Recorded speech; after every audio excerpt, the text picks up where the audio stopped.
Pasé 7 años en prisión porque mi hija me denunció por abuso. Al salir, quería que la perdonase, porque fue manipulada por su madre.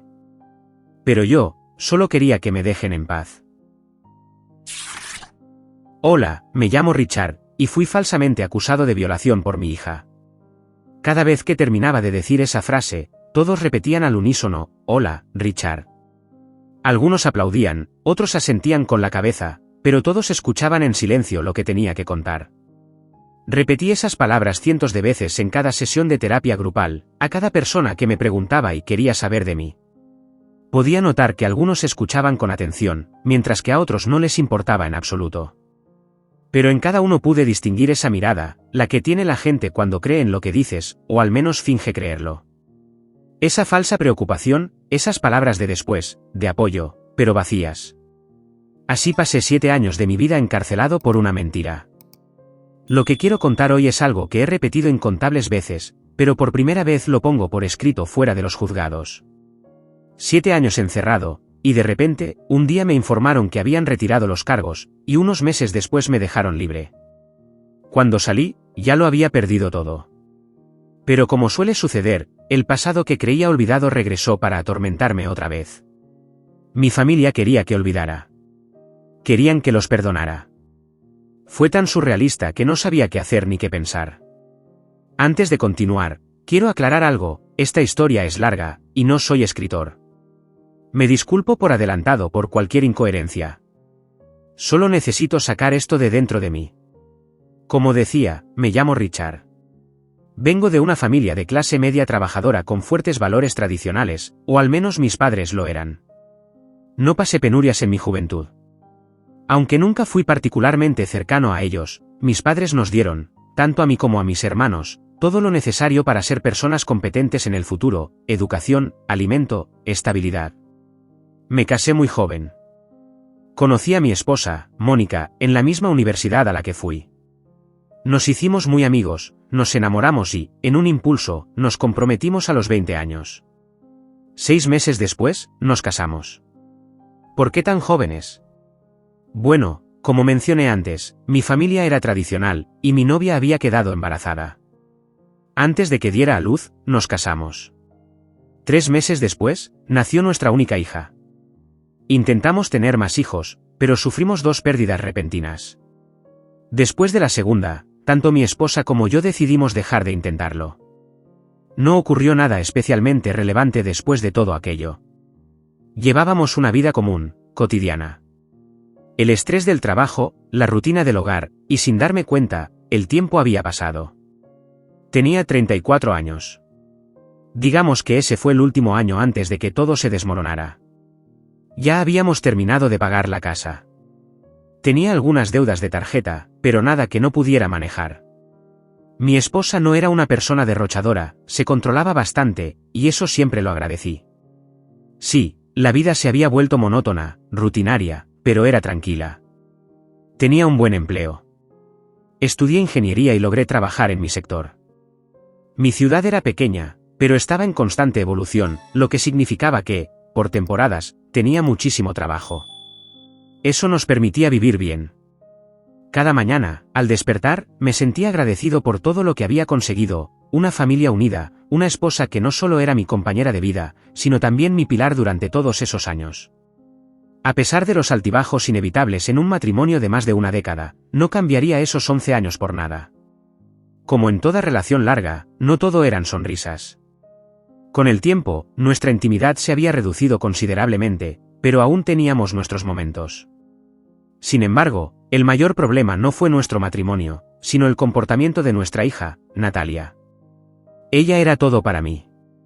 Mi motor, mi razón para esforzarme, para darle la mejor vida que pudiera. La mimaba, evitaba castigarla, era la niña de mis ojos. Y, en cierto modo, la malcrié. Cuando cumplió 12 años, su actitud comenzó a cambiar drásticamente. Sabía que era una etapa complicada, que todos los niños y adolescentes atraviesan. Yo mismo había pasado por eso: las hormonas, la sensación de ser el centro del mundo, la incapacidad de ver más allá de nuestro ombligo. Pero no supe manejarlo. En lugar de corregirla, la colmaba aún más de atención, creyendo que así le haría el proceso más fácil. sin darme cuenta, empecé a tolerar su mal comportamiento. Su actitud se volvió desafiante, comenzó a gritar, a insultar, pero yo solo veía a mi niña, a la que no podía decirle que no y sin darme cuenta, perdí el control sobre ella. Lo más desconcertante era que solo se comportaba así conmigo. Nunca lo hizo con su madre. No entendía por qué. Pero era mi hija, y yo era su padre.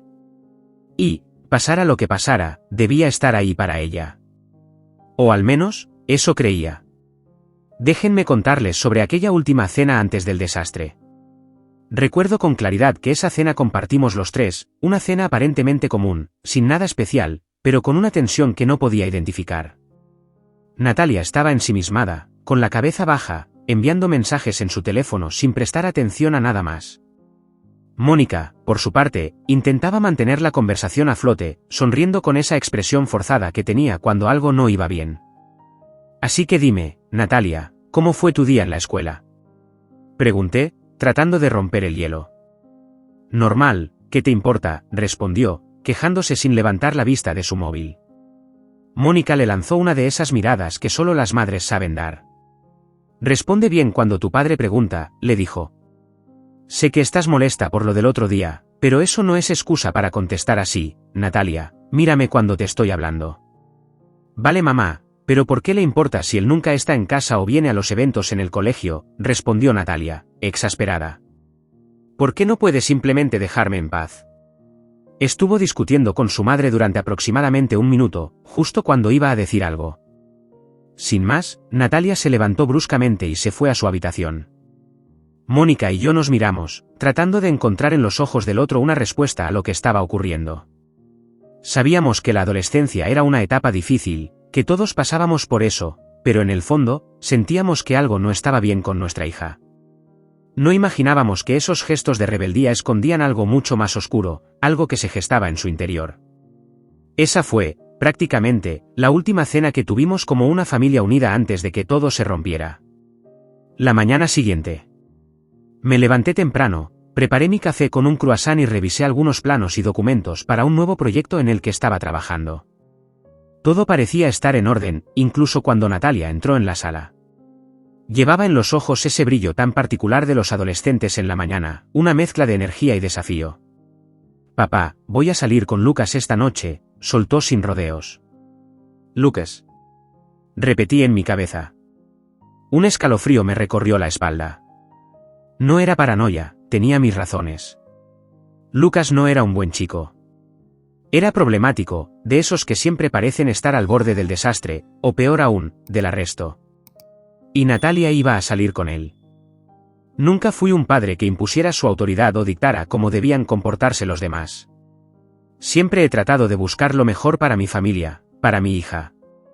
Como padre, quiero que esté con un buen chico, alguien que la trate bien, que no esté metido en problemas ni viva al borde del colapso. Pero tenía que ser ese chico. No me gustaba en absoluto que mi hija pasara tiempo con ese chico. No podía entender qué tenía él para atraerla, pero lo único que veía era a un delincuente, el tipo de hombre en el que seguramente se convertiría. Y, como padre, no era alguien a quien quisiera en la vida de mi hija. Cada semana podía escuchar a vecinos hablar de Lucas, decían que Lucas estaba involucrado en una pelea, una discusión, algún robo. Literalmente, cada semana. Podría decir que casi todos los policías conocían su nombre. Su padre, casi inexistente. Su madre, desaparecida. En resumen, no tenía buena fama. No era el único chico con problemas, pero parecía disfrutar viviendo de esa manera. Recuerdo una vez que iba caminando hacia el supermercado a comprar algo, no recuerdo qué, cuando vi al grupito de amigos de Lucas. Rodeaban a un chico que pedía ayuda. Lucas y su pandilla le estaban pegando. Pude escuchar cómo le exigían dinero. Pero el chico no tenía. Entonces, dijeron que se quedarían con su bicicleta. Estaba a punto de intervenir cuando alguien se me adelantó. Un hombre gritó que la policía estaba llegando y, unos minutos después, escuché la sirena acercándose. Vi cómo aquellos chicos salían corriendo, llevándose la bicicleta. Fue una de las primeras veces que oí hablar de Lucas y su fama. Desde ese momento, tuve claro que no era una buena persona. Como si mi vida no fuera ya lo suficientemente difícil, un día llegué a casa y vi a mi hija sentada junto a Lucas. Muy cómodos. Estaban en el sofá, abrazados, demasiado juntos. Fue una escena en cámara lenta, como si mi mundo entero se derrumbara. Entré en la sala y los interrumpí. Mandé a mi hija a su habitación. A regañadientes y enfadada, se fue. Lucas se levantó para irse, pero antes de que cruzara la puerta, lo advertí, no quería volver a verlo cerca de mi hija. Él sonrió y, con total descaro, respondió. Señor, no me importa lo que usted quiera. Solo me importa lo que su hija quiera. Y si ella me quiere a su lado, allí estaré, haciendo lo que ella quiera que haga. Solo escuchar eso me dio ganas de meterle un puñetazo. Pero me contuve. Salió por la puerta y pude ver cómo se alejaba en aquella misma bicicleta que le había robado a aquel pobre chico. No le tenía ningún miedo a ese chico, para nada. Pero sabía que, si había sido capaz de robarle la bicicleta a un chico que parecía mayor que él, también sería capaz de ignorar por completo mi advertencia sobre mi hija. Sin embargo, al menos no volvió a aparecer por casa, o eso creía. Pasaron unos meses y como me temía, descubrí que mi hija seguía viéndose a escondidas con Lucas.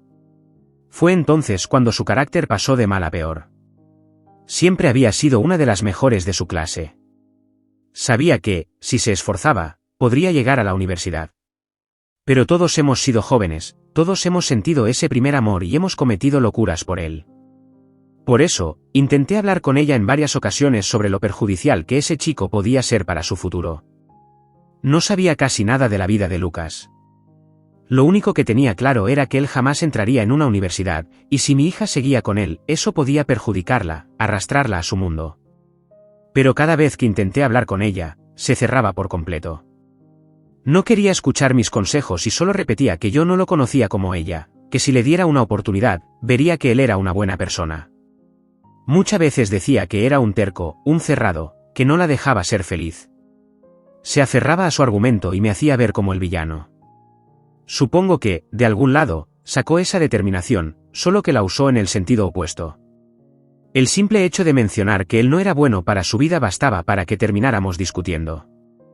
Comenzaba los gritos, los ojos llenos de lágrimas y rabia, y todo acababa en portazos. Muchas veces se negaba a cenar con nosotros. Cada vez que sacaba el tema, la escena se repetía. Tras cada discusión, Mónica y yo nos quedábamos solos en la mesa, cada uno sumido en sus pensamientos. Así fueron últimos días. Noches malas, una tras otra. Continuando con esa mañana, cuando mi hija irrumpió en mi despacho pidiendo salir con Lucas y yo me negué rotundamente, pude escuchar cómo, de forma desafiante, decía que no me estaba pidiendo permiso, sino simplemente informándome, porque su madre ya se lo había dado. Solo me lo mencionaba para que no dijera que no me incluían en nada. Estaba enfadado, impotente, sin saber qué hacer. Mi hija se fue esa mañana sin desayunar y sin despedirse, pero parecía que a nadie le importaba. Cuando hablé con Mónica, me dijo que lo dejara pasar, que tal vez si no fuera tan cerrado todo sería más fácil. Pero daba igual lo que dijera, mis argumentos no importaban. Me enfadé y discutí con ella también. A la mañana siguiente, fue el día en que todo cambió, el día en que mi mundo se derrumbó sin previo aviso, de una manera que no le desearía ni a mi peor enemigo. Había discutido con Mónica la noche anterior, así que terminé durmiendo en la habitación de invitados. Estaba molesto, sumido en mis pensamientos, y ni siquiera recuerdo a qué hora me dormí. Cuando desperté, la casa estaba en un silencio extraño. Pronto me di cuenta de que estaba solo. No había nadie. Entonces, escuché golpes y voces firmes gritando que era la policía y que debía abrir la puerta de inmediato. El miedo se apoderó de mí mientras me dirigía a abrir. Apenas logré preguntar qué ocurría cuando uno de los agentes ordenó que me vistiera y los acompañara a la comisaría. Intenté obtener respuestas, pero solo me dijeron que se trataba de un asunto grave y que debía ir con ellos de inmediato. Antes de poder reaccionar, 2 policías altos me giraron, me colocaron las manos a la espalda y sentí el frío metal de los grilletes rodeando mis muñecas. Me escoltaron fuera de la casa, y fue entonces cuando las vi. Mónica y Natalia estaban allí, hablando con otros agentes. Mi esposa se veía agitada, mi hija lloraba desconsolada. Intenté preguntar nuevamente qué estaba pasando, pero nadie me respondía. En cuestión de segundos, ya estaba dentro del coche policial, con el corazón latiéndome en el pecho como un tambor. No entendía nada. Nadie me decía nada. Y el terror comenzó a instalarse en mi pecho. Al llegar a comisaría, comencé a comprender lo que estaba pasando. Mientras dormía aquella mañana, Mónica, mi esposa, había llamado a la policía para denunciarme. Según ella, yo había abusado de mi propia hija. No me lo podía creer. Mi propia hija me estaba acusando de algo impensable. Decía que la había manoseado, que la había forzado en contra de su voluntad, y que lo llevaba haciendo durante años. Cuando lo escuché, mi primera reacción fue sonreír. No porque me pareciera gracioso, sino porque no me lo podía creer. Fue un tic, una reacción involuntaria, un reflejo de la incredulidad que me sobrepasaba. Aún lo tengo cuando las cosas me superan. Mis primeras palabras durante el interrogatorio que se produjo nada más llegar a comisaría fueron: «Esto tiene que ser una broma». Miré por la ventana del despacho donde me interrogaban. En el otro lado del vidrio, vi a mi hija sentada junto a su madre en otra oficina. Ambas lloraban. Según lo que dijeron los policías, estaban declarando todo lo sucedido. Debe ser un error. Yo nunca podría hacerle eso a mi hija, dije. Intenté razonar con ellos. Es mi hija. Le cambié los pañales, la alimenté, le enseñé a montar en bicicleta. Esto tiene que ser una broma. Volví la mirada hacia el despacho donde estaban mi esposa y mi hija. Me aferré a la esperanza de que, en cualquier momento, Natalia rectificaría, que diría la verdad, que admitiría que todo era falso. Pero en lugar de eso, cuando nuestras miradas se cruzaron, la vi ponerse aún más nerviosa. Agitó la mano, y aunque no pude escucharla, supe que estaba sufriendo un ataque de pánico. Mi esposa también me miró. Nunca antes había visto esa mirada. Sus ojos no reflejaban tristeza ni confusión. Solo odio. Los policías siguieron con sus preguntas. Preguntas para las que no tenía respuestas. Solo podía repetir una y otra vez que no podía creerlo, que era imposible que mi hija dijera algo así de mí. Que sí, habíamos discutido, que no me gustaba su novio, pero, ¿cómo había llegado todo a esto? Cada palabra que decía parecía volverse en mi contra. Todo lo tergiversaban. Me hacían parecer un monstruo, sus miradas, sus preguntas, sus gestos. Poco a poco, comenzaron a hacerme dudar de mí mismo. Pasé varios días encerrado, moviéndome de un despacho a otro, de una celda a otra. Los días pasaron, y la denuncia siguió su curso legal hasta convertirse en una acusación formal. La noticia se propagó como pólvora. Mi trabajo, mis amigos, mi familia. Mi mundo entero se desplomó. Mi mejor amigo, Mario, alguien que había sido como un hermano para mí desde el colegio, ni siquiera se molestó en preguntarme si era cierto. Simplemente creyó cada palabra de mi hija. Recuerdo que me dejaron hacer algunas llamadas mientras estuve allí. Una de ellas fue a Mario. Pero lo que me dijo fue la estocada final. No puedo asociarme con alguien como tú. Intenté razonar con él. Tú me conoces, Mario. Sabes que jamás haría algo así, mucho menos a mi hija. Le rogué que me creyera. Hubo un silencio. Unos segundos que se sintieron eternos. No sé qué pensar, dijo al fin. Pero creo que es mejor que no vuelvas a llamarme. Tengo hijos. No puedo confiar en ti. Grité su nombre, pero ya había colgado.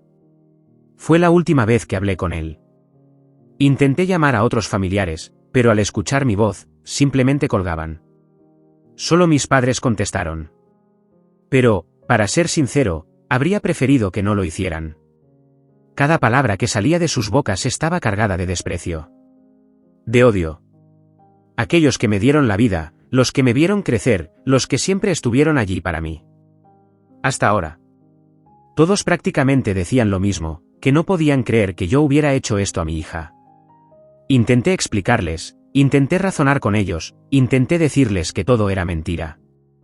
Pero los pocos que contestaban el teléfono lo hacían con voces llenas de odio y dudas. Las acusaciones de mi hija pesaron más que los años de confianza, fortaleza y amor que había construido con cada uno de ellos. Nadie me creyó. En cuestión de días, mi vida se desplomó tan rápido que ni siquiera pude comprender lo que pasaba a mi alrededor. Fijaron una fianza, lo pagué y cuando me pusieron en libertad, me dijeron que no podía salir del país, que en breve llegaría una citación judicial, que buscara un abogado, y que la situación no pintaba nada bien. Pero esos eran el menor de mis problemas. Sin trabajo, sin acceso a mi cuenta de ahorros conjunta y con poco dinero en mi cuenta personal, estaba prácticamente en la ruina. Tenía prohibido entrar en mi propia casa, acercarme a ellas. Ningún familiar quiso saber de mí, mucho menos ayudarme. Y todo empeoró cuando simplemente quise salir a comprar algo. Antes, algunos vecinos apenas me conocían, ahora, todo el mundo sabía lo que, supuestamente, había hecho. Me insultaban, me ignoraban, me trataban como si no existiera. Cada vez estaba peor. Al principio, me quedé en los hoteles más baratos que pude encontrar, pero tuve que mudarme varias veces porque algunos clientes no soportaban la idea de tener cerca a alguien como yo. Mientras tanto, mi hija seguía contando su historia a amigos y familiares, avivando aún más el odio y el desprecio hacia mí. Sus publicaciones se volvieron virales y pronto llegaron a la prensa.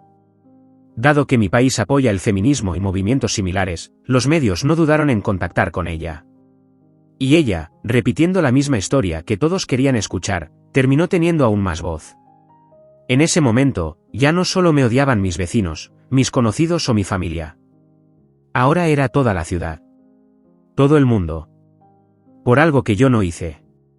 Intenté varias veces contactarla con nuevas cuentas en redes sociales, solo contestó una vez. Me amenazó con denunciarme si seguía intentándolo, pero yo no pensaba en eso. No me importaba. Solo quería que dijera la verdad. Que admitiera que nada de lo que contaba era real, que entendiera que esto me estaba destruyendo. ¿Y todo por qué? En serio, no entendía cómo había pasado de hablarme con desprecio en la cena, de llamarme controlador, a inculparme de delitos tan graves como el abuso o la agresión. Pasaron semanas. Luego, meses viviendo de esa manera. El dolor de la traición se intensificaba dentro de mí, y lo peor era que no podía huir. Incluso llegué a pensar en quitarme la vida, pero soy un cobarde. El amor que sentía por mi hija desapareció por completo. Ya no la veía como mi hija. Solo veía a la persona que había destruido mi vida con sus mentiras. En cuanto a mi mujer, en realidad en ese momento no lo sabía. Pensé que creyó cada palabra que dijo mi hija y solo quería protegerla, y por eso no podía culparla completamente. Recuerdo claramente aquel día. Estaba tirado en una pequeña caravana que había logrado alquilar por poco dinero, intentando comer lo único que tenía, una lata de garbanzos fría. Mientras masticaba, mi mente divagaba. ¿Cuándo fue la última vez que probé la comida de mi mujer? ¿La última vez que compartí una cena con mi familia? ¿La última vez que hablé con alguien sin recibir esa mirada de odio? Fue entonces cuando llamaron a mi puerta. Al abrir, me encontré con un repartidor sosteniendo un sobre grande y marrón, de aspecto oficial. Me preguntó mi nombre y, tras confirmarlo, me pidió que firmara. Con manos temblorosas, rompí el sello y saqué el documento. Era la citación. Señor Rodríguez, debe presentarse el 17 de mayo a la 1 en la siguiente dirección. Faltaban aproximadamente 2 semanas para el juicio. Sentí el corazón encogerse en mi pecho mientras seguía leyendo. En caso de no presentarse, se considerará desacato y se emitirá una orden de captura en su contra. El documento estaba firmado por el juez principal y otras autoridades. No tenía ni idea de qué hacer. Apenas tenía dinero para un abogado, no tenía acceso a la cuenta conjunta y mis opciones eran limitadas. Lo único que me quedaba era solicitar un abogado de oficio o contactar a la única persona que conocía en el ámbito legal, un viejo amigo de la infancia. Hacía años que no hablábamos, pero no tenía otra alternativa. Pasé los 2 días siguientes buscándolo hasta que, finalmente, di con su contacto. Lo llamé y le expliqué todo, me escuchó con atención. Me dijo que había visto las noticias y que, como abogado, sabía que muchas veces la verdad se tergiversaba. Me recordó que en el pasado yo lo había ayudado y que esta era su forma de devolverme el favor. Durante los días previos al juicio, trabajamos en mi defensa. Desde el principio fue claro conmigo, la situación no pintaba nada bien. No sé cuántas veces le agradecí en esos días. No solo por defenderme, sino por creerme. En un momento, me preguntó por qué sonreía a pesar de la gravedad de todo. Le respondí que era la primera persona que confiaba en mi palabra. Ni mis padres, ni mi familia, ni mis amigos, nadie, excepto él, me había dicho que me creía. Revisamos cada detalle de mi vida, redes sociales, información en mi teléfono y en la nube. Contactamos a familiares y antiguos amigos, pero nadie quiso saber del tema. Ya intuía que esto pasaría, así que no me afectó. Y así, con todo en contra, llegó el día del juicio. Al entrar en la sala, sentí de inmediato la expectación. Las miradas de odio y desprecio me rodeaban como un peso insoportable. Entonces los vi. Pude ver a mi familia, Mónica, Natalia, mis padres, algunos primos. Mi hija y mi mujer vestían de negro. Sus rostros reflejaban tristeza y sus ojos estaban llenos de lágrimas. Era una escena devastadora. Podía entenderlo en Mónica, pero... ¿Natalia? ¿Cómo era posible? Ni una sola vez cruzaron sus miradas conmigo. Antes de que iniciara el juicio, intenté acercarme a ellas, pero mi abogado me detuvo. No lo hagas, me dijo en voz baja. Es mejor mantener la distancia. Así que me senté en mi sitio y el juicio comenzó. Desde el primer momento, supe que aquello sería una farsa. La acusación de mi hija se centró en el relato que los policías me habían contado cuando me arrestaron. Cada palabra, cada gesto estaba lleno de manipulación, lo peor de todo era que era convincente. Miré al juez y vi en su rostro la convicción de que creía cada palabra que decía Natalia. Mi abogado, con su vasta experiencia, me miró y susurró con gravedad. Esto no pinta nada bien. O tu hija es la mejor mentirosa del mundo, o realmente cree lo que está diciendo. Cuando fue el turno de los abogados, la parte acusadora me retrató como si fuera el peor de los criminales. Durante el interrogatorio a mi hija, se limitaron a hacerle preguntas que reforzaban su versión, como si simplemente quisieran que repitiera lo que ya había dicho. Pero cuando mi abogado intentó interrogarla, el juez interrumpía una y otra vez. Esa pregunta no es pertinente. No puede hacerle esa clase de afirmaciones. Está alterando a la menor. Eso no viene al caso. Y así, cualquier intento de poner en duda sus declaraciones era bloqueado. Mi abogado insistió en la falta de pruebas físicas que respaldaran sus acusaciones. Preguntó si había informes médicos, algún registro, alguna evidencia concreta. Las excusas fueron vagas. Dijeron que Natalia había tenido demasiado miedo para hablar antes. Que Mónica nunca sospechó nada. Que, aunque nunca vio señales de abuso, siempre notó que Natalia tenía una actitud distante y rebelde. Al principio, pensaba que era algo típico de la adolescencia, pero ahora comprendía que estaba motivado por algo más profundo. Todo estaba diseñado para evitar que se cuestionara la veracidad de las acusaciones. Entonces llegó mi turno. Tal como me había advertido mi abogado, sería difícil. Repetitivo. Respondí con firmeza, pero sin perder la calma. Mi tono fue claro, directo. Solo dije la verdad. Pero hubo una pregunta que me descolocó por completo por parte del abogado de la defensa, una que no supe responder. Si no es cierto, entonces, ¿por qué su hija dice todas estas cosas? ¿Por qué hace estas acusaciones tan terribles? Me quedé en silencio. No tenía respuesta. Y supongo que mi silencio lo tomaron como una prueba irrefutable de mi culpabilidad. Y así de repente, uno de mis familiares gritó con rabia. «Eres un maltratador. Un abusador. Un cobarde». Entonces comenzaron los murmullos, las amenazas, cada palabra cargada de odio. Mi propia familia. Mi madre lloraba desconsoladamente mientras mi padre intentaba calmarla. Entre el alboroto, pude escuchar a alguien decir que merecía la cárcel, que debía pagar por lo que había hecho y que ojalá nunca saliera de prisión. El juez golpeó su mazo con fuerza y ordenó silencio en la sala. Fue en ese instante cuando, entre lágrimas, grité. «Yo no hice nada. Jamás haría algo como eso». Miré a Natalia, suplicante. «Por favor, di la verdad. Jamás te toqué, jamás te hice lo que estás contando, esto es por Lucas». Pero el juez mandó a callar a todos. No me quedó más remedio que obedecer. Sentía que estaba perdiendo lo poco que me quedaba. El juez suspiró pesadamente y anunció que se tomaría un receso de 30 minutos para deliberar.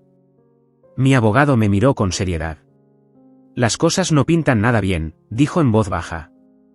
«Aunque no han presentado pruebas físicas, el testimonio de tu hija es sólido, claro y convincente. Intenté encontrar contradicciones, pero apenas tuve oportunidad. Me interrumpieron demasiado y el juez lo permitió. Apenas asentí. En ese momento, lo supe.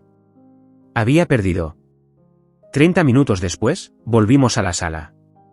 Mi última esperanza pendía de un hilo. El juez pidió orden, me miró fijamente, dejó escapar un suspiro y pronunció las palabras que jamás olvidaré. Personas como usted deberían sentir vergüenza por los despreciables actos que ha cometido contra su propia hija.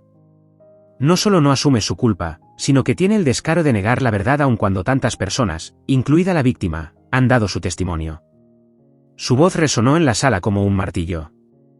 Las personas como usted deberían pudrirse en la cárcel. Pero la ley es la ley. Me miró con dureza. Como representante de la justicia, lo sentencio a la pena máxima en prisión. Mi abogado se levantó de inmediato. Señoría, solo están basando esta condena en la palabra de una niña. No hay pruebas, nada más que su testimonio. La sala se agitó nuevamente. Voces, murmullos, susurros cargados de odio y desprecio. Pero el juez golpeó el mazo con fuerza y ordenó silencio. La decisión está tomada. Me preguntó si quería decir unas últimas palabras. Respiré hondo, sentí mi pecho oprimido y hablé con la única verdad que tenía. No he hecho nada malo. Nunca. Lo único que he hecho es amar y proteger a mi mujer y a mi hija.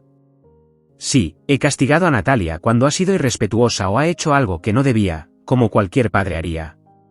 Pero jamás le haría daño. Entonces miré a Natalia, su rostro estaba lleno de odio. Luego volví la mirada hacia Mónica y en sus ojos no vi amor ni tristeza, solo miedo, o quizás asco, no lo sé. El juez se acomodó en su asiento, respiró hondo y volvió a dirigirse a mí. Tras revisar las pruebas, los testimonios y las declaraciones presentadas en este juicio, he llegado a la conclusión de que... El juez dijo, señor Rodríguez.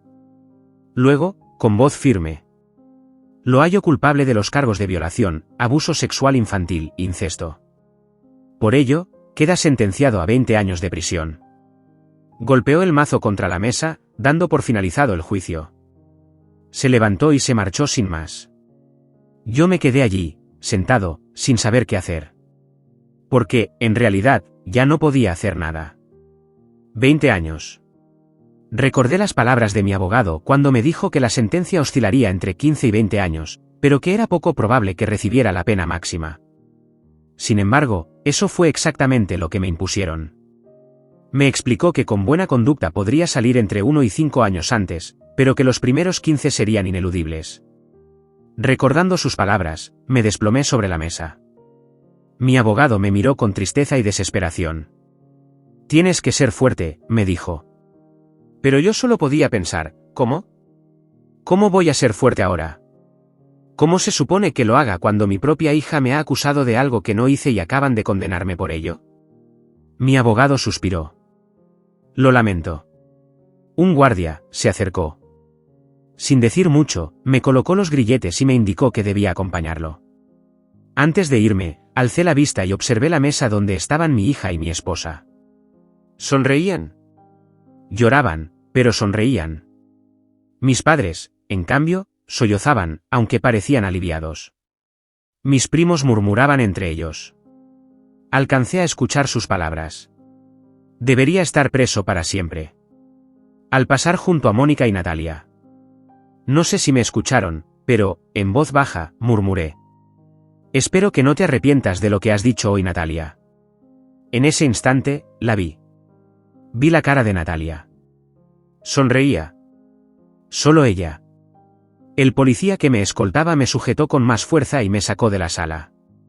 No recuerdo mucho después de eso.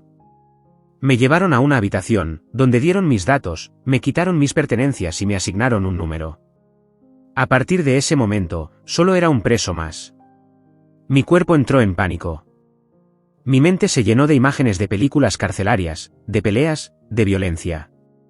No me encontraba bien. Me llevaron a enfermería. Estuve ahí un tiempo, hasta que finalmente me trasladaron a una celda. Me informaron que pasaría allí un par de días antes de ser llevado a la cárcel. Solo podía pensar en una cosa, ¿qué más da? Solo tengo que sobrevivir estos 15 o 20 años sin meterme en problemas. Y luego seré libre. Los 2 días que pasé en la celda antes de ir a la cárcel, los pasé entre miedo e incertidumbre. Todo ocurrió como lo habían dicho. Me metieron en un autobús junto con otros reclusos y nos llevaron a la prisión. Dicen que esta cárcel es un infierno psicológico, susurró uno de los presos. Yo ya estuve ahí una vez, añadió otro. No es como la pintan en las películas. Es peor. Sus palabras no hicieron más que aumentar mi ansiedad.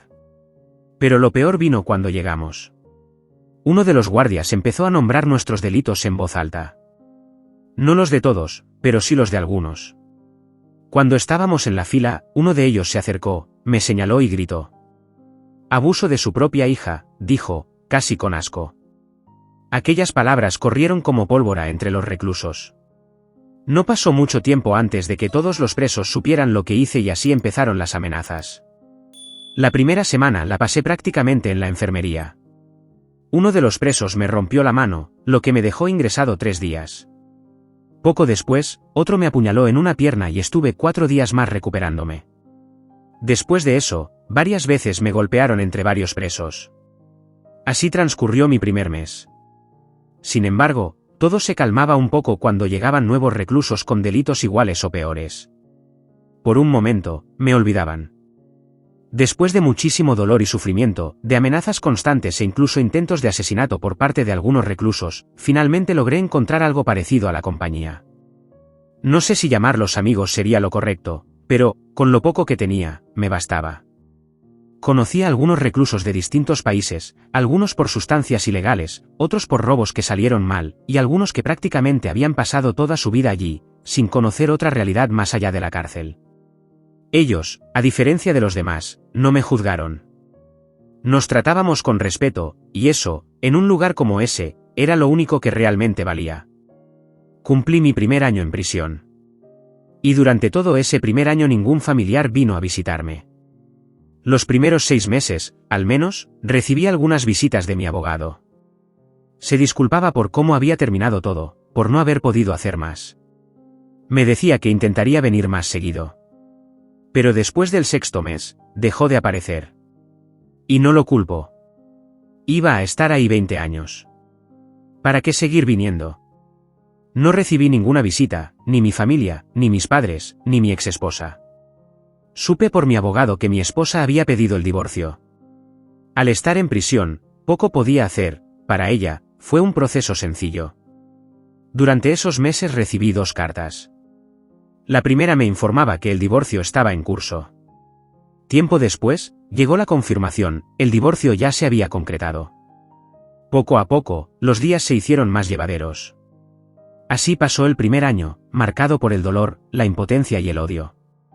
Todo el amor que alguna vez sentí por mi familia, por mi esposa, por mi hija, se convirtió en oscuridad. Del segundo año tengo recuerdos más borrosos. Ya casi no tenía problemas con otros reclusos, muchos habían olvidado lo que supuestamente había hecho. Sin embargo, mis pensamientos se volvieron más oscuros. Guardaba rencor. Me imaginaba saliendo de prisión y enfrentándolas, haciéndolas sufrir. Incluso pensé en hacerle a mi hija exactamente aquello por lo que había sido acusado. Pero eran solo pensamientos, nada más. Cuando cumplí 2 años en prisión, un recluso me contó su historia. Una noche, borracho, perdió el control y mató a su esposa.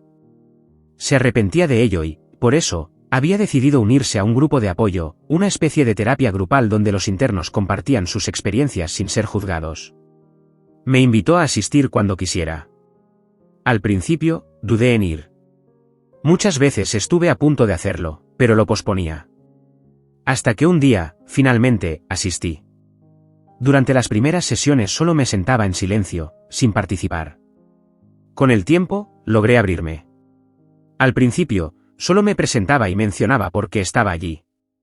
Después, poco a poco, empecé a hablar de mis pensamientos, de lo que había ocurrido. Aquello se convirtió en una rutina, algo que formó parte de mi vida en prisión. Me gustó tanto que seguí asistiendo hasta el final de mi condena. Y entonces, sin darme cuenta, dejé de sentir rencor. No ocurrió de la noche a la mañana, simplemente pasó. Me di cuenta de que si aún las odiaba, era porque seguía pensando en ellas.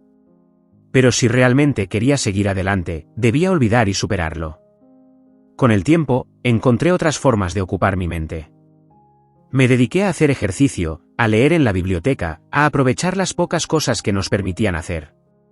Cuando cumplí 7 años en prisión, la cárcel ya se sentía como mi hogar. No porque me gustara, sino porque no tenía otra opción. Como dicen, uno se acostumbra a todo. Para entonces, ya había hecho las paces conmigo mismo, con quienes me habían traicionado y con la ley que me había fallado. Intentaba no pensar demasiado en mi pasado. Aún me quedaban, como mínimo, 8 años de condena, y supongo que perdonar, pero no olvidar, hacía todo un poco más fácil. Fue cuando cumplí 7 años y 2 meses, si mal no recuerdo, cuando empezaron a llegar solicitudes de visita por parte de mi hija. La rechacé de inmediato. Un mes después de varias solicitudes rechazadas, recibí una solicitud de visita de mi abogado y a la semana siguiente pude verlo. Cuando lo vi, me dijo que traía buenas noticias. Al parecer, unos meses atrás, mi hija había comenzado a publicar en redes sociales afirmando que su padre nunca había hecho aquello de lo que lo acusaban. Dijo que había sido manipulada, que se arrepentía profundamente de todo lo ocurrido y que daría lo que fuera por volver al pasado y recuperar a su padre. Al principio, sus publicaciones eran vagas, pero mi abogado empezó a investigar. Descubrió que había hecho varias transmisiones en vivo hablando del tema con otras personas. En ellas, contaba cómo había sido manipulada por su madre y cómo ésta, desde el principio, lo había planeado todo para deshacerse de mí. Mi abogado contactó con ella y le preguntó si todo lo que decía era cierto. Mi hija le respondió que sí, que se arrepentía y que llevaba tiempo intentando verme, pero que cada vez que solicitaba una visita, yo la rechazaba. Fue entonces cuando mi abogado se puso en contacto conmigo y me explicó todo. Me dijo que con esa nueva información podríamos presentar pruebas ante el tribunal. Si mi hija estaba dispuesta, podría hacer una declaración jurada, lo que abriría la posibilidad de una revisión del caso. Y si eso no funcionaba, podríamos solicitar un indulto. Había varias opciones, todas tomarían tiempo y dinero, pero él no pensaba rendirse. Me aseguró que lucharía por corregir aquella injusticia. Pasaron 6 largos meses. Mi abogado me visitaba constantemente para actualizarme sobre el caso y sobre mi hija. Hasta que, un día, recibí una carta informándome que, debido a las nuevas pruebas, se había deliberado a favor de mi liberación. En cuestión de 2 semanas, estaba fuera. Todo se sentía irreal. Durante todas esas visitas mi abogado me contó todo lo que había descubierto. Mi esposa había estado teniendo una aventura con Lucas, el novio de mi hija. Ambos convencieron a mi hija de que la única manera de ser felices juntos era deshaciéndose de mí. Le hicieron creer que yo era demasiado controlador y que nunca permitiría que ella estuviera con Lucas. Entonces, Mónica, su madre, le dijo que debía acusarme de violación. De esa forma, me alejarían de ella para siempre. Mi hija, que en ese momento tenía solo 14 años, fue engañada y manipulada. Creyó cada una de las palabras de su madre sin imaginar las consecuencias de su mentira. 2 años después de que me enviaran a la cárcel, Lucas terminó con mi hija y comenzó a salir con mi esposa. Aquello la hirió profundamente. Cayó en depresión, pero aún así siguió repitiendo la historia que su madre le había inculcado. Durante todo ese tiempo, las discusiones entre ellas fueron constantes. Su convivencia era un desastre. Muchas veces, mi hija quiso decir la verdad, pero Mónica la seguía manipulando, asegurándole que, si confesaba, ella iría a la cárcel. Mi hija, aterrada, le creyó. Estaba completamente a su merced. Mi hija le contó a mi abogado que Lucas se convirtió en el novio de su madre. Estuvieron planeando una boda, pero un día él simplemente se cansó de esa vida y desapareció. Aquello le dio a mi hija un poco más de fuerza para salir de todas las mentiras que su madre le había metido en la cabeza. Cuando me enteré de todo esto, al principio sentí rabia. Reviví esos primeros meses en prisión, llenos de odio e impotencia. Pero me obligué a calmarme. Pasé mis últimas 2 semanas en la cárcel asistiendo a terapia, contando todo lo que estaba ocurriendo. Expresarme me ayudó a sobrellevarlo. Aún así, los pensamientos de venganza regresaban con fuerza. Quería hacerles pagar por todo el sufrimiento que me habían causado. Pero entonces recordé una conversación con un recluso, quien me había contado que mató a su esposa en una noche de borrachera y que se arrepentía profundamente. Sus palabras se quedaron en mi mente, lo hecho estaba. Guardar rencor no me devolvería los años perdidos ni a las personas que había dejado atrás. Pensar en quién era la verdadera culpable y qué había detrás de todo me ayudaría a entenderlo mejor. Finalmente, llegó el día de mi liberación. Regresé a la misma sala donde, 7 años atrás, había ingresado a prisión. Me devolvieron mis pertenencias, unas llaves que ya no servían para nada, mi cartera con la documentación, algunas cosas personales y un poco de dinero en efectivo dentro de una bolsa de plástico. No era mucho. Al salir, el sol brillaba en lo alto. Era un buen día. Mi abogado había dicho que vendría a buscarme, pero no sabía exactamente a qué hora me liberarían, así que tardaría un poco. Caminé hacia la salida y observé el estacionamiento en busca de su coche, pero no lo encontré, estuve esperando unos 20 minutos. Y de repente, un coche negro apareció y se detuvo frente a mí. De él bajaron Mónica y mi hija, Natalia. Ambas parecían tristes. Natalia tenía los ojos llenos de lágrimas y un rostro cansado, como si no hubiera dormido en días. Mónica, en cambio, tenía una expresión que no podía descifrar. Di un paso atrás, sin pensarlo. No tenía intención de quedarme ahí ni de hablar con ellas. En el momento en que me estaba yendo, Natalia intentó abrazarme, pero me alejé. Entonces, empezó a llorar descontroladamente. Intentaba decir algo, pero era incapaz de articular palabras coherentes. Mónica comenzó a disculparse. Dijo que debía haberlo hablado conmigo antes, que lamentaba haber reaccionado de esa manera y no haberme dado la oportunidad. Explicó que fue un acto impulsivo porque creyó en las palabras de Natalia. Mientras decía esto, lloraba. Continuó afirmando que ahora sabía la verdad, todo había sido una mentira y manipulaciones de su hija y su novio. Añadió que, ahora que todo estaba aclarado, podríamos darnos una oportunidad de ser felices, de volver a ser una familia y dejar atrás todo este sufrimiento que yo no merecía. Insistía en que todo estaba solucionado, que era el momento de olvidar el pasado y reconstruir nuestra familia. La miré fijamente, y dije, por Dios, cállate. Y pude ver en la cara de Mónica que no esperaba que le dijera eso. Supongo que tenía otras expectativas, aunque no sé exactamente cuáles. Es como si hubieran pensado que, al verlas llorando y mostrando arrepentimiento, todo se solucionaría, como si nada hubiera ocurrido. Como si, de algún modo, su presencia bastara para borrar 7 años de sufrimiento. Nada de lo que hicieran podía cambiar el hecho de que pasé años soportando maltratos y humillaciones, semanas ingresado en la enfermería, la pérdida de mi carrera, mis amigos, mi trabajo y mi familia. No las odiaba, ya no. Pero tampoco podía ser tan ingenuo como para olvidar. Y entonces, sin decir nada más, me alejé de ellas. ¿De verdad son tan estúpidas que creerían que pasaría algo así? Natalia lloraba y se arrodilló, suplicando que por favor la perdonara, que había cometido un error cuando era una niña caprichosa. Bajé la mirada. ¿Error? ¿Caprichosa?, dije. Mónica se acercó y me miró sorprendida. Supongo que jamás pensó que sería así de frío con nuestra hija. Pero ya había tenido suficiente. Había sido un padre calmado, amoroso y proveedor. Un marido amable y complaciente. No diría que fui el esposo perfecto, pero hice todo lo posible por mi familia. Miré a Mónica y le dije que sabía la verdad. Sabía todo. Que había convencido a nuestra hija de 14 años para que me metiera en la cárcel por un crimen que no cometí, solo para poder estar con el novio de su hija. Lo dije con firmeza, sin dejar lugar a dudas. En su rostro vi la sorpresa. No tenía idea de que yo ya lo sabía. Supongo que nuestra hija nunca se lo contó. Y entonces, sin más, su máscara se desmoronó. Pasó de una expresión preocupada a un semblante serio, frío. Ya no la consideraba mi esposa, solo era la madre de nuestra hija. Pero, por primera vez, vi su verdadero rostro, serio, frío, sin máscaras. Me miró y, con un tono déspota, preguntó qué haría ahora. Si iría con ellas para volver a ser la familia que éramos o si me quedaría allí. Sus palabras no me afectaron. No quería seguir con esa farsa de reencuentro. Lo único en lo que pensaba era que tenía 49 años y no me quedaba nada. Lo había perdido todo. Pero, aun en esa situación, sabía con certeza que jamás volvería a estar con ellas. Mientras me alejaba de ellas, escuché a Mónica decir que, si no iba con ellas, me arrepentiría. No respondí, pero pensé, ¿qué más podría hacerme? Entonces, a lo lejos, vi a mi abogado. Había venido a recogerme. Me dijo que ya había encontrado un sitio bastante económico.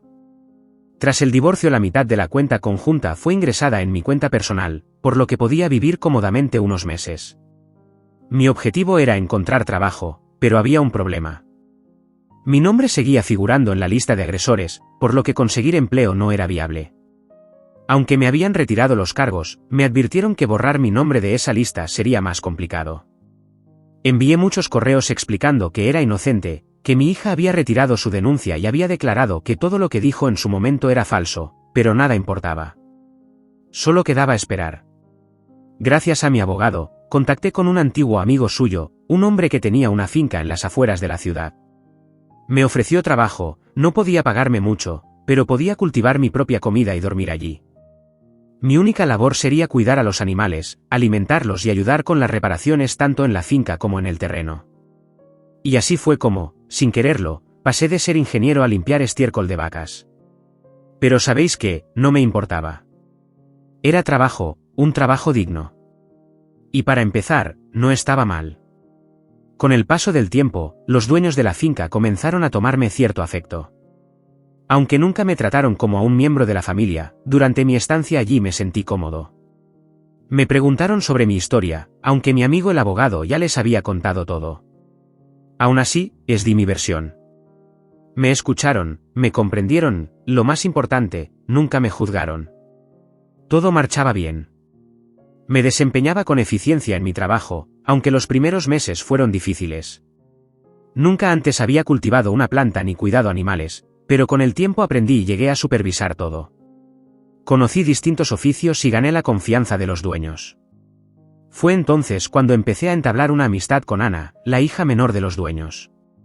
Era una mujer estupenda, viuda, que había perdido a su esposo en un accidente. Tenía unos 8 años menos que yo, pero desde el primer día me pareció un ángel. Me cuidaba, me trataba con amabilidad, me comprendía. Sentí con ella una conexión genuina, y después de tantos años en la oscuridad, fue el primer rayo de luz en mi vida. Ana era la mujer perfecta para mí. Al principio sentí miedo, porque no sabía si podría volver a confiar en alguien. Pero entendí que, si realmente quería seguir adelante, debía enfrentar a los monstruos que me atormentaban. Fui completamente sincero con ella, igual que lo había sido con sus padres. Temía su reacción, no sabía si le habían contado mi historia, pero cuando terminé, ella simplemente sonrió y dijo: «Ya lo sabía». Me explicó que no me juzgaba, que entendía por lo que había pasado y que ya había sufrido suficiente. Me confesó que yo también le gustaba y que, tras todo ese tiempo conociéndome, sabía que no era la persona que otros habían pintado. Ana también había vivido momentos difíciles, no como los míos, pero sabía lo dura que podía ser la vida. Entonces me preguntó si quería darnos una oportunidad. Sonreí y dije que sí. Ese fue, quizás, el primer paso para recuperar mi vida. Por primera vez en años, me sentía en paz. Pero la vida no es fácil, nunca lo ha sido para mí. Una mañana recibí una citación del juzgado, esta vez, era por la pensión alimenticia. La primera vez que recibí una citación, mi mundo se había desmoronado. Aunque sabía que, si perdía esta demanda, solo sería dinero y no tiempo en la cárcel, eso no lo hacía menos malo. Además, me lo veía venir. Sabía que Mónica cumpliría su amenaza. Pero, aún así, no dejaba de parecerme una broma macabra. Mujeres de mierda, pensé. Hablé con Ana y con sus padres, quienes aceptaron ayudarme en todo lo que estuviera a su alcance. Escuchar eso me hizo sentir feliz, en tan poco tiempo, ya eran más familia que aquella en la que crecí. También recibimos una propuesta de conciliación para resolver el asunto sin llegar a juicio. Sin embargo, ya conocía las exigencias de mi exesposa, por lo que rechacé todos los intentos de contacto y mediación, optando por ir directamente al juicio. Un mes después llegó el juicio. Cuando entré en la sala, vi a Mónica. Pero esta vez no estaban todas las personas que me habían juzgado antes. Solo reconocí a un primo y a mis padres. Mónica parecía feliz, radiante, dando por hecho que ya había ganado. Llevaba tacones altos y un vestido claro que resaltaba su figura. Natalia, en cambio, se veía descuidada. Vestía ropa sencilla, zapatillas cómodas, y en su rostro se reflejaban tristeza y cansancio. Quizás ahora estaba sintiendo todo el dolor y sufrimiento que me hizo pasar. Pero no le di demasiada importancia. Me senté y esperé, como la vez anterior, a que llegara el juez e iniciara el proceso. A diferencia de la vez anterior, esta vez llegó un hombre mayor. Se notaba que tenía renombre. Y así comenzó el juicio. ¿Su argumento? Que yo había incumplido mis deberes como padre, mientras estaba en prisión. Sí, así como lo oyes, en prisión, pagando por un crimen que nunca cometí. Como si todo lo que había perdido no fuera suficiente, ahora venía esto. No podía ser más absurdo. Al menos para mí, resultaba completamente absurdo. Al igual que la vez anterior, mi abogado y el de Mónica se enfrascaron en una lucha encarnizada, donde ninguno cedía. Ambos argumentaban con lógica y utilizaban frases meticulosas, pero yo no podía dejar de pensar que todo esto era completamente absurdo. No solo había pasado tiempo en la cárcel, sino que ahora debía pagar la pensión que no pude cubrir mientras estaba en prisión, aunque mi hija ya era mayor de edad. Por un momento, miré a Natalia. A diferencia de Mónica, su expresión reflejaba tristeza. Se veía agotada, con el rostro desencajado, como si no quisiera estar allí. Pero la verdad era que ya no me importaba. Ya no la consideraba mi hija. Ya no la consideraba mi familia. Ellas habían destruido mi vida. La discusión entre los abogados continuó por un buen rato hasta que, de repente, Natalia gritó. «¡Ya basta! Estoy harta de esto, no quiero continuar». La sala quedó en completo silencio. Todos la miramos, esperando que siguiera hablando. Mónica intentó hacerla callar, pero ella prosiguió. Se puso de pie y pidió la palabra. El juez se la concedió. «Quiero pedir perdón», dijo con voz quebrada. «No quiero dinero, no quiero nada, solo poder pedir perdón a la cara a la persona que destruí». Hizo una pausa y me miró. Sus ojos estaban llenos de lágrimas. «Papá, por favor, perdóname. En verdad lo siento mucho». Mis ojos también comenzaron a humedecerse, pero no dije nada. Natalia continuó, confesando que no podía perdonarse por sus mentiras, por haber sido manipulada, por todo el sufrimiento que me hizo pasar en prisión. Relató cómo, durante años, tenía pesadillas en las que yo moría tras las rejas. Me puse de pie. «No me importa», dije con frialdad. «Tú dijiste que yo te hice esas cosas y fui castigado por ello. ¿Ahora te arrepientes? ¿Ahora te duele? ¿Y crees que con un simple perdón puedo olvidarlo todo? ¿Que eso limpiará tu conciencia?» El juez me miró y, «Señor Rodríguez», dijo. «Entiendo que tu corazón esté lleno de odio, pero recuerda que esa chica una vez fue tu hija. La alimentaste, la cuidaste, le enseñaste. Creo que podrías encontrar consuelo en la reconciliación». Lo interrumpí de inmediato. «Señor juez, aunque entiendo su punto, creo que no es relevante para este procedimiento. Por favor, continuemos con la sesión». El juez suspiró profundamente. Se notaba que no estaba de acuerdo conmigo, pero siguió adelante. Miró a Natalia y dijo, «No puedo hacer mucho por ti. Tampoco puedo obligar al señor Rodríguez a perdonar. Eso depende únicamente de él». Luego, añadió, «Bien, Natalia ya dijo lo que tenía que decir. Ahora, continuemos. El deber de todo padre es cuidar de su hijo. En casos de divorcio debe pagar manutención. Sin embargo, en este caso, la hija no es menor de edad y el acusado ha estado en la cárcel, y por lo que escucho, por crímenes que no cometió. Aún así, la ley es la ley. Lo condeno a pagar manutención retroactiva de los 4 años que su hija estuvo a cargo de su madre o, en su defecto, el 35% de su salario durante los próximos 5 años. No parecía una victoria, pero para mí lo era. Si con eso me aseguraba de no volver a ver a esas 2 mujeres que arruinaron mi vida, podía pagar el 35% de mi sueldo por los próximos 5 años. Los días se convirtieron en semanas. Tal vez mi vida no estaba llena de lujos, tal vez no me sobraba el dinero, pero era feliz. Feliz con Ana, con sus padres, con mi trabajo en la granja, con la vida tranquila que había logrado construir. Hasta que, un día, llegó una carta. Era una carta escrita a mano. En ella, Natalia plasmaba sus pensamientos, sus sentimientos, más disculpas. Pero junto a ella había otro sobre. Lo abrí. Era una nueva demanda. Por tercera vez. En serio, esto ya parecía un chiste. No podía hacer nada, solo esperar. Volví a llamar a mi amigo abogado. Esta vez, además, conté con el apoyo de los padres de Ana. Incluso el padre de Ana bromeó diciendo que, si quería ir a la guerra con ellas, debía hacerlo, que las destruyera, que por fin nos dejaran en paz. Ya habían causado suficiente daño. Sentí en su voz una mezcla de rabia y determinación. Yo también la había sentido. Convencido y más decidido que nunca, avanzamos sin marcha atrás. Quería venganza. Mónica y Natalia debían sentir la misma frustración y el mismo dolor que me causaron. Los actos tienen consecuencias, pensé. Así llegó el día del juicio. Por tercera vez. Esta vez, incluso había menos gente que la segunda vez. Pude ver a Natalia incómoda, nerviosa. Mi exmujer, en cambio, parecía una completa desconocida. Quizás, después de todo, nunca la había conocido realmente. Cuando comenzó el juicio, que lo llevaba un juez distinto, pude ver en la sala al juez original y al segundo juez de la primera vez.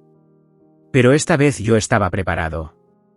Mi abogado había hecho mejor su trabajo que la vez anterior, recopiló información de las redes sociales tanto de Mónica como de Natalia, mostró las contradicciones, los vídeos donde mi hija afirmaba que había sido manipulada por su madre, y también presentó la declaración jurada que ella hizo y por la cual yo pude salir de prisión.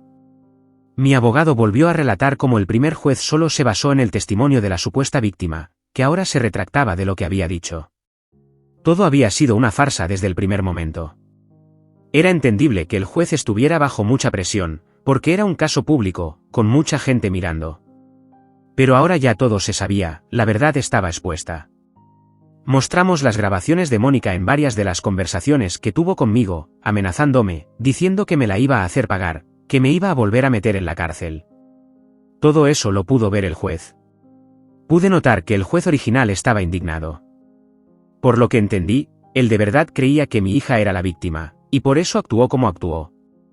El juicio continuó, y Mónica siguió relatando su falso testimonio, diciendo que yo era abusador y agresivo con ella y con su hija. Pero todo estaba en su contra. Cuando el juez hizo declarar a mi hija, ella lo contó todo.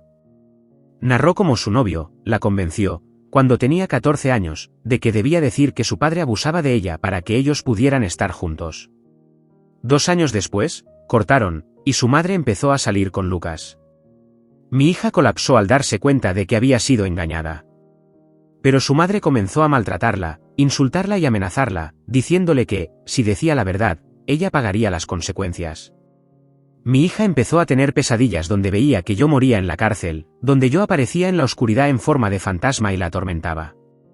Junto a los malos tratos de su madre, esos años que estuvo con Lucas no fue ella misma. Solo cuando mi abogado contactó con ella, empezó a contar la verdad. Y eso es lo que quería hacer ahora, contar la verdad. Mónica se indignó, diciendo que todo era mentira, que ahora mi hija quería protegerme después de haberme hecho lo que me hizo, que tenía miedo, que no sabía lo que decía. Pero esta vez, este juez no se lo creyó. No creyó ni una de las palabras de Mónica. Miró la evidencia, los falsos testimonios, todo lo público. Dijo que estaba apenado porque la ley me había fallado, que el daño a mi reputación jamás lo recuperaría, ni a las personas que perdí. Mónica siguió en su papel de víctima. Natalia tenía la mirada vacía, sin alma. Finalmente, el juez desestimó los cargos que Mónica había vuelto a presentar. Me dijo que, si quería proceder con una demanda contra ellas, tenía todo el derecho de hacerlo. Mi abogado me confirmó lo mismo. Y lo hice.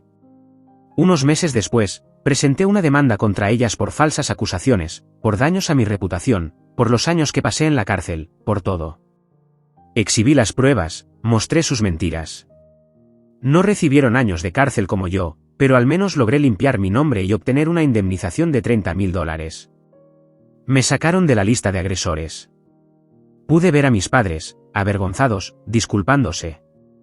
Yo simplemente me alejé de ellos sin mirarlos. Ya no eran mis padres. Por lo que sabía, ya no tenía familia. Cuando finalizó el juicio, no me sentí como para celebrarlo, pero sí aliviado. Aliviado de que todas esas manipulaciones, esas mentiras, estuvieran dichas, estuvieran expuestas. Al salir del juzgado, se acercó mi hija. No quería hablar con ella, pero me pidió que le diera 5 minutos, que quería decirme todo. Le dije que no hacía falta, que ya lo había dicho en el juzgado, que se lo agradecía, pero que yo no quería saber nada de ella. Me respondió que no le importaba, que solo quería decirlo una vez más, que sentía que necesitaba hacerlo. Entonces comenzó a hablar. Dijo que se arrepentía por no haberme escuchado cuando le hablé sobre Lucas, sobre el tipo de persona que era, sobre que él podría no ser bueno para su futuro. Lo que más le lastimaba era que tuvo que pasar todo esto para darse cuenta de que estaba con un hombre que no valía la pena. Se arrepentía muchísimo. También dijo que se había tragado todas las promesas de Lucas, que estaba enamorada de él y no razonaba. Cuando él le dijo que podrían estar juntos para siempre si me inculpaba de esos delitos, al principio se negó, pero terminó creyendo en sus palabras. Volvió a disculparse, a llorar. Dijo que en ese momento se convenció de todo eso. Por eso le resultó muy fácil contar todas esas mentiras. Su madre constantemente la alimentaba con historias que ella tenía que decir, y por eso en el juicio contó todo eso, todas esas mentiras. Dijo que pasaron 2 años en los que creía que Lucas era el hombre que quería, que apenas pensaba en mí. Fue entonces cuando empezó a notar cosas raras. Vio que Lucas estaba muy cerca de su madre, y eso le mataba de celos. Lucas empezó a portarse mal. Varias veces le pegó, hasta que un día los encontró a ellos dos acostándose. Fue entonces cuando todo se rompió completamente. Ahora lo entendía todo, pero ya no podía hacer nada porque su madre empezó a decirle que, si contaba la verdad, ella iría a la cárcel. Se aseguraría de eso, así como hizo que me metieran a mí. Tenía 16 años y estaba a su merced. Entonces comenzaron los insultos, las ofensas, los golpes. No pudo concentrarse en los estudios, no pudo ir a la universidad. Estaba en una mala situación económica, rota, deprimida. Empezó a hablar por redes sociales con gente, contando todo lo que ya había escuchado en los vídeos que presentó mi abogado en el juicio. Poco a poco, eso le sirvió como terapia. Sin embargo, perdió toda la relevancia en redes sociales que había ganado por ser víctima. Muchos de sus amigos la dejaron, muchos de sus familiares la insultaron y también la repudiaron. Ahora sus abuelos no quieren saber de ella. Está sola, herida, y lo único que puede pensar es en el daño que me había hecho a mí. Apenas come, apenas sale, y todavía tiene esos sueños recurrentes que contó en el juicio, donde estoy muerto, donde aparezco como un fantasma atormentándola. En ese momento, estaba llorando mientras me contaba todo su sufrimiento. A pesar de todo, sigo siendo su padre. Te creo, le dije entre lágrimas a mi hija. Fue entonces cuando me dijo, te juro, papá, yo no sabía nada. Solo fui manipulada, pero también soy culpable. Sé que es demasiado tarde. No te pido que me ayudes, solo te pido que en algún momento puedas perdonarme por todo. No puedo dar marcha atrás en el tiempo, pero haría lo que sea para reparar nuestra relación. Le dije que lo pensaría, pero que ahora mismo necesitaba tiempo para pensar. Todo era confuso, lleno de emociones. No sabía qué pensar. Unos meses después, mi abogado me confirmó que Natalia no estaba bien. Apenas salía de casa. Cada vez estaba más delgada, claramente maltratada. Tenía miedo y apenas se relacionaba con la gente. Fue entonces cuando hablé con Ana. Ella también creía en el perdón, aunque tenía miedo. Hablé con su padre. Después de días de reflexión, decidí contactar a mi hija. Le dije que, si necesitaba ayuda, me lo dijera en ese momento.